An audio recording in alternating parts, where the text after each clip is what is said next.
Баршаңызға сәлем достар. Бүгін сіздермен ешқандай пісірмесіз үй жағдайында жасалатын Рафаэлло деп аталатын осындай трайфлдың рецептімен бөлісемін. Ол үшін бізге керекті міне осыншама ингредиенттер. Ең алдымен таза сүттен дайындалған 500 грамм қоюландырылған, яғни сгущенканы алып, оны табамызға құямыз. Одан соң бір үлкен лимонның толықтай шырынын сығып алып, екеуін жақсылап қою масса болғанша миксердің көмегімен бір шайқап аламыз. Міне дәл осындай болып шығады. Енді келесі кезекте бұның үстіне 100 грамм кокос шаңғағын барлығын салып, лопатканың көмегімен тағы да бір араластырып аламыз. Осымен біздің креміміз дайын. Енді тортымызды жинауға кірісеміз.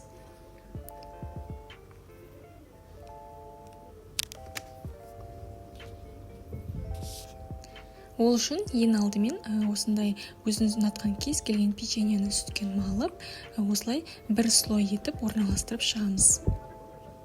Мен топленое молоко деп аталатын осындай сүтті дәмді печеньені пайдаландым.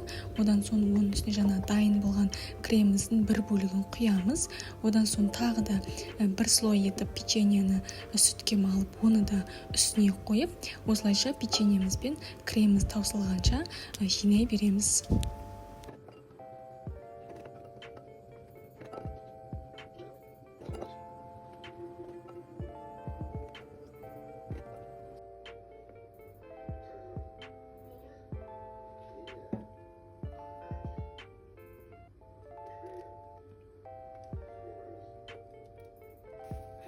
Дайын болған торттың бетін пищевой пленкамен жауып, тоңазытқышқа салып қоямыз.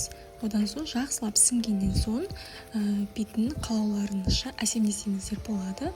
Мен кокос жаңғағын сеуіп, және үстіне қара смородинаны әсемдедім.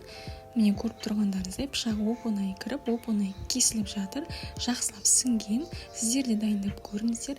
Барлықтарыңызға ұнайтынына сенімдімін. Өте дәмді, жұмсақ, керемет, яғни Рафаэллоның дәмі шығатындай. Осылайша біздің трайфлымыз дайын болды.